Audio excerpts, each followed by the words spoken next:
kuom medo kete Ramogi TV chenro mara ng'ichwelo wadhi nyime gi weche manyien.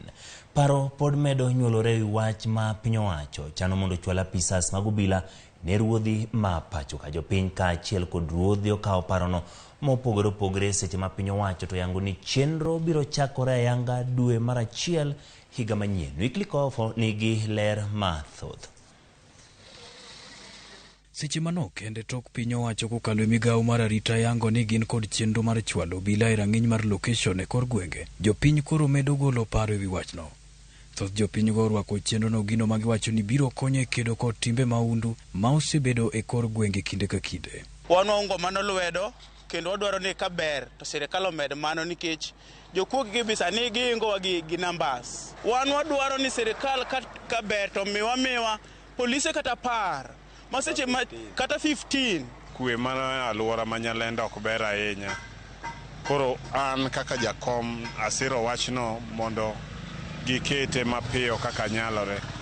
To kata ka owe mano kata mano otieno makawuono e karwa kar tich ka be wacho buogowa ka inyadhi tikwalo kamoro ma aparo ni kade polise go nitie nigi patrol to ne nyabedo maber kata gimotimre no doko timre.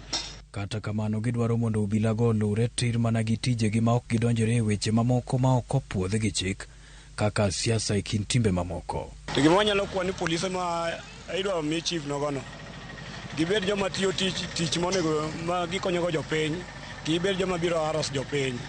Harassment mano mok wadwar. Kwayo manyalo kwayogi ni kapo ni giwuok oko ni gino mondo gikoperate gi society. Tapa ni kwe manyalo with insecurity machano ji nyalenda kani nyalo dok chien. Chenro no machano chwalo obila ma ok tin ne abich ne ruoth ka ruoth mochung' ne arita kwee rang'iny mar location ka location orwaki ahinya kod ruodhi ma pacho ka giwacho ni biro konyogi ahinya kedo kod njore matimore e kor gwenge. Hapa serikali nasema asante sana na ni kama wametuangalia maslaha na ni kama wanatujenga sana. Kwa sababu kuna machifu kadhaa walikufa kwa mkono ya watera bila upata usaidizi yoyote. Wakati chifu atapatiwa askari ama askari wako karibu na chifu, jambo lolote ya uhalifu ikitokea inafanyiwa kazi haraka.